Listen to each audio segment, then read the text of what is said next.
Hi, my name is Natalie Henson, and the name of my capstone project is Borrowed Memory, which takes place in the Coney Island neighborhood of Brooklyn. So, my research really started from some ideas coming from gaming and open world environments. So, I'm going to start just by reading this. Immersive virtual experiences in games have been shown to build self efficacy, perspective taking, and empathy in participants through devices such as avatar like embodied experiences and collaboration within the environment. The increased fluidity between virtual and physical worlds presents two opportunities for exhibition designers. First, layering immersive experiences into physical designs can promote perspective taking and collaborative behavior. And second, engaging in perspective taking and collaboration with audiences throughout the design process can increase inclusivity in layered virtual and physical spaces. This approach can remove barriers to understanding viewpoints conflicting with one's own perspectives, create opportunities for museums and institutions to engage meaningfully with new audiences, and promote deeper understanding among community members.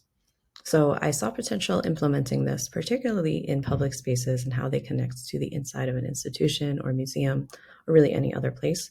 And I wanted to facilitate perspective taking in these shared spaces. So throughout the design process, I carried through these three main ideas. So first, to create frameworks for collaboration and co-creation, both with the audience throughout the development, as well as among different people throughout the exhibition's life, as well as encouraging exploration through a sense of expansiveness and discovery.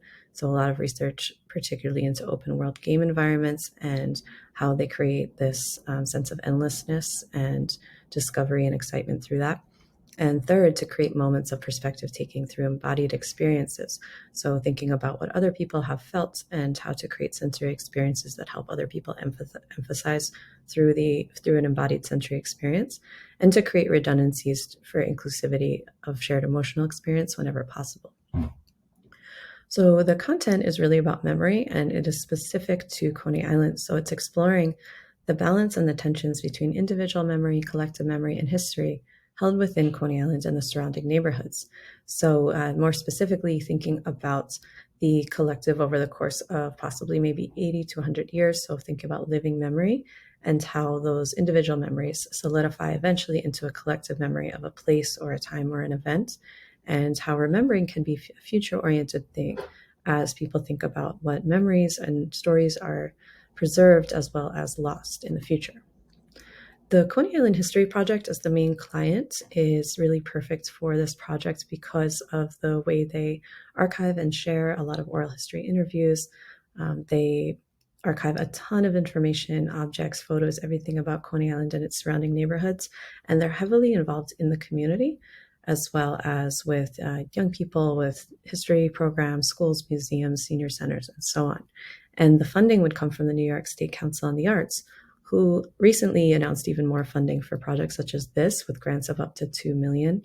And a collaborator for the project, I've chosen Weaver Labs because of not only because they're an interactive media and extended reality company, but also in the way that they empower other interactive creators and the way that they're very experimental with their projects, that each one takes on a life of its own.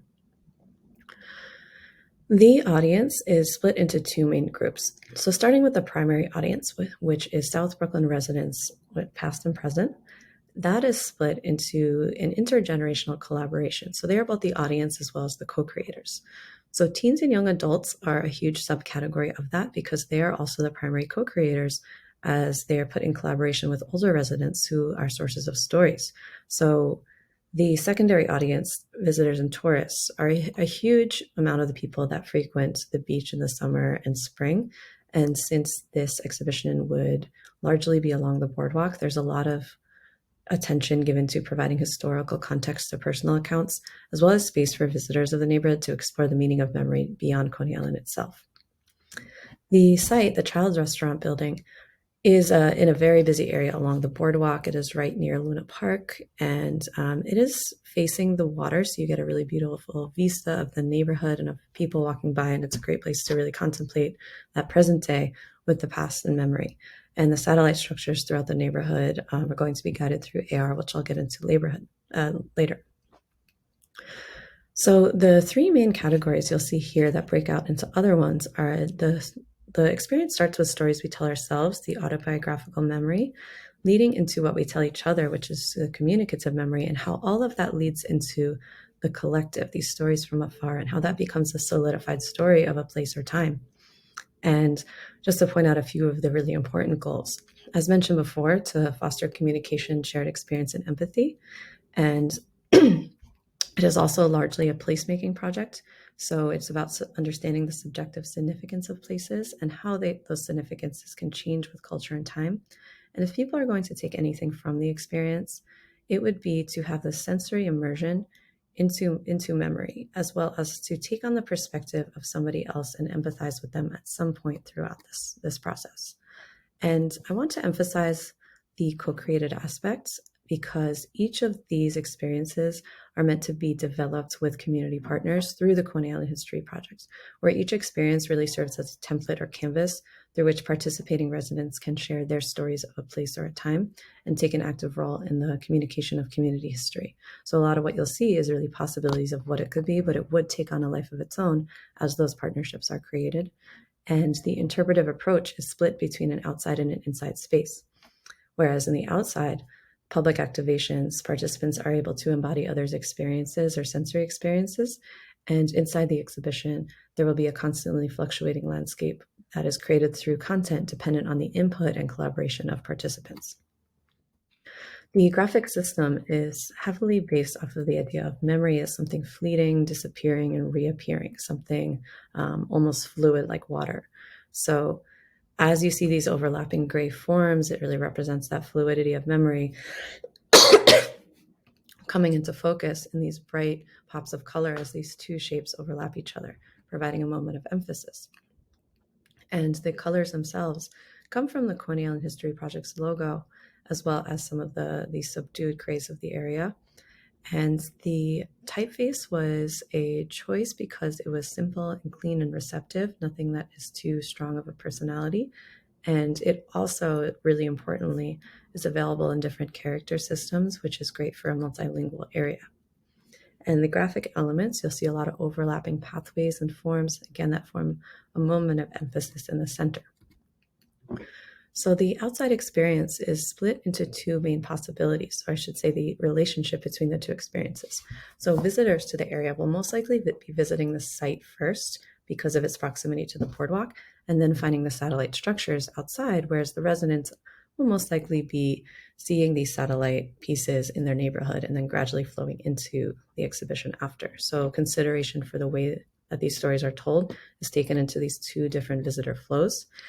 And all of that comes together into this map. So this map is really a suggestion or a possibility, but it is created from a long series of oral history interviews and personal interviews that each of these colors you will see represents a different person. So all of these dots, whether they're the white or the black dots, are locations where a lot of people have shared significance of place.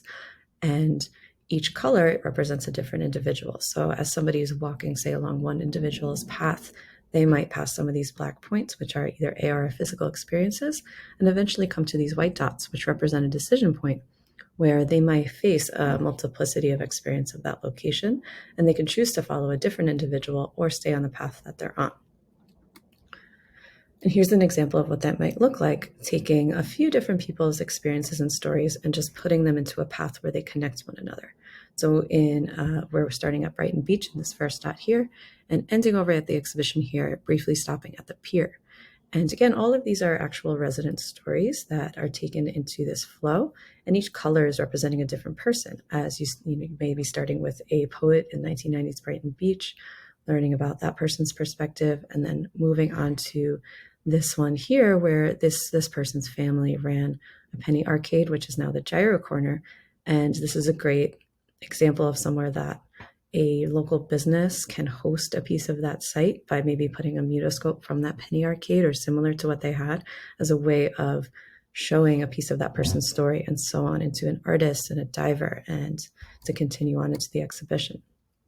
So that first interaction very often will be a physical structure that will bring people into the experience who don't already know about it. So this one is a bit larger because it's at Brighton Beach. There's a lot of different experiences and stories about it. And on one side, you'll see this flowing, appearing, and disappearing of waves as you move with a louver lens that creates this illusion of the person walking in front disappearing because of the way that the optical effect projects what's behind them to the viewer. And on the other side, graphic panels that are going to introduce the viewers to a few different stories. So they may have a combination of tactile, visual text, links to audio, and an invitation to QR to join the experience. This is just showing as someone moves along the boardwalk what they might see of those appearing and disappearing forms, and the back facing towards the neighborhood. So after they interact with this, an indication to follow them will appear where they can scan that QR code, engage themselves in the experience, where the app can either default to their phone's accessibility settings, or maybe they can choose a language or customization to that. And these geolocated glowing footsteps will appear accompanied by sound and haptics for accessibility, starting them on their journey. And they will not see the map. They will only see where this is taking them. So it gives this illusion of endlessness and expansiveness of story. And as they approach maybe a point of interest, they could put their phone away so they can default to haptics and sound as they're moving. But as they approach a point of interest, a series of glowing footsteps will appear.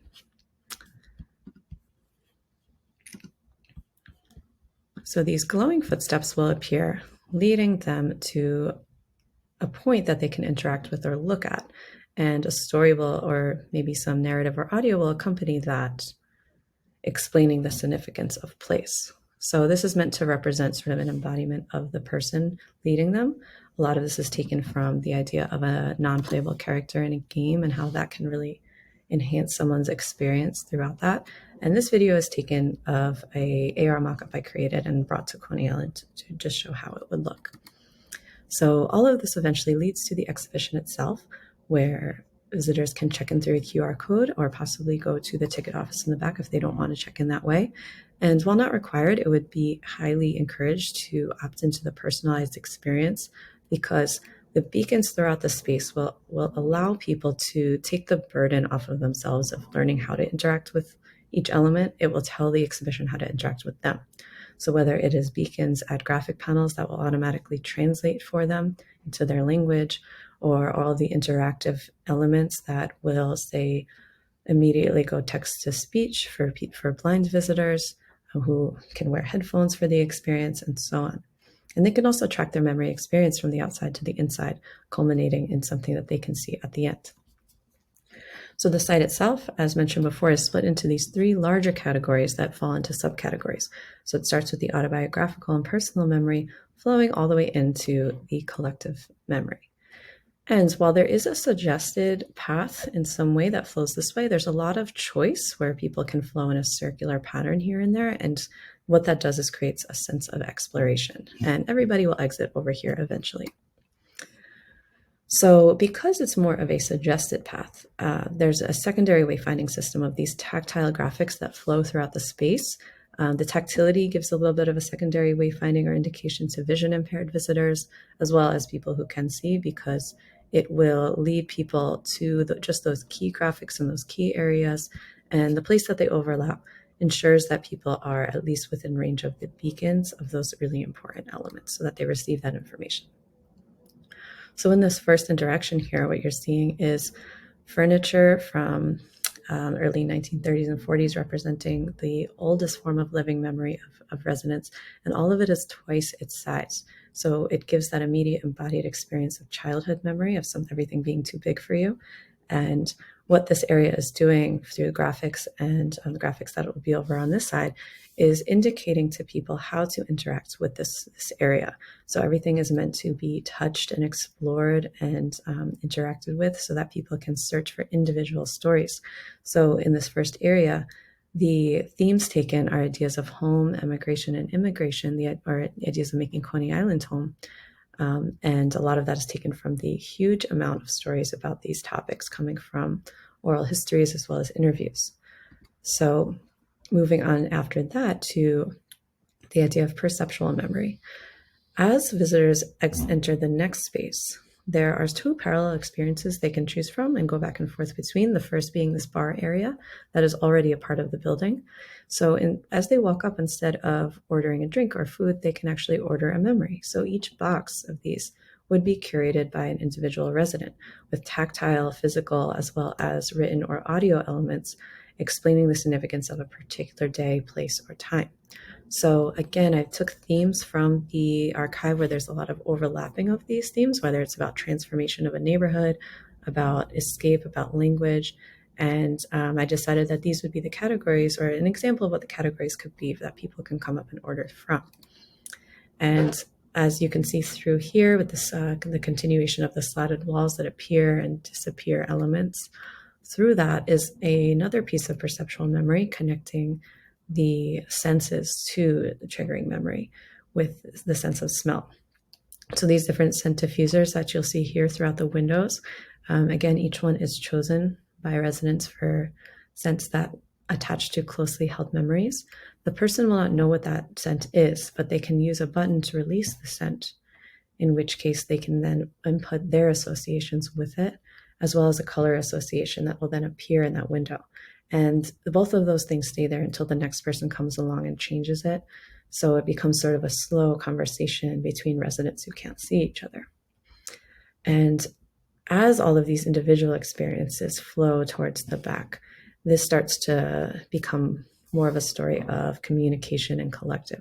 So to bring a sense of physical presence, this pathway is a pathway of infrared motion tracking video, where this video archive, starting of Coney Island's like early, maybe in the about 100 years ago up until now, each of these videos, as people come closer to them, the sounds will increase and the videos will become brighter and more in focus just around where their body is, and as they move away, a bit softer. So reinforcing their sense of physical presence within a place in a story. And the reason for that is it leads them into this collaborative, co-created environment room where, prompted with the question of what home or what Coney Island sounds like and looks like, people will co-create a soundscape and a landscape. So in this, images and sounds are directly tied to each other so that they create a sensory redundancy for that shared emotional experience. So as they walk in, they will have, for example, an ambient sounds of the outside, and they will be able to input sounds that maybe they don't hear or they think should be louder, or maybe they have a different perception of what that would be. For example, maybe they don't hear the language that they speak at home, and as they input that will become louder. The more people input it, the louder it becomes and softens over time if nobody else does. And same with images. So if they choose to input images instead, it will trigger those sounds, and vice versa. So exiting that space, what you're seeing here is the other side of that scent wall, in which instead of experiencing it through one's own perspective, they are now re-experiencing those scents in their original context. So they will experience it from that person's story, as well as through the photograph that explains the background of that. And just zooming in here to what you were seeing on the right with the table interactive, what this is doing is bringing visitors to a culmination of examining what all these stories mean and how they come together. So this will guide participants into an interactive conversation or story building element where they are prompted to consider how collective memories become a part of history. So you'll see a few different breakdowns of the graphics here, where they will be prompted to collectively choose an image, most of which will be from Coney Island, and some may branch out a little larger for those visitors.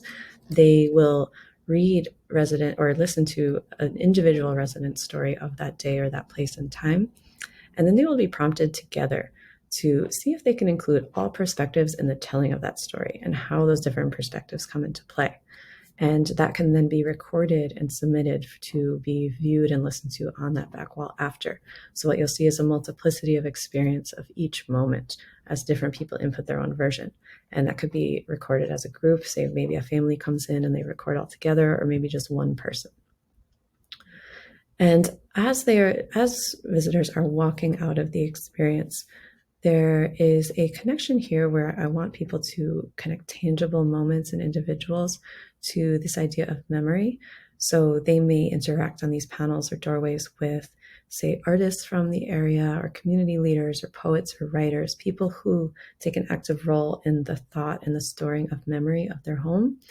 So they can see some kind of tangible element to that. And on the right is a collaborative project with local schools where young artists can be developing collaborative projections on themes that come from what you're seeing on the left. So that can be decided with the partnerships with teachers.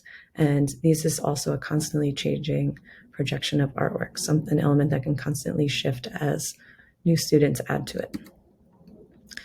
And that, along with a few other earlier things I mentioned, such as local businesses, collaboration, the additions to the archive, is something that can live on after the exhibition, as memory of places are always changing and shifting. They're very fluid. And you'll see here, just before the exhibition, the plans to create a robust amount of community collaboration, which the Coney Island History Project is very much set up for in their strong partnerships, because a lot of it would have to be co-created and those archives created with residents before it starts. And thank you so much for listening. This is my contact information here. If you have any questions or comments, I very much appreciate being part of this project.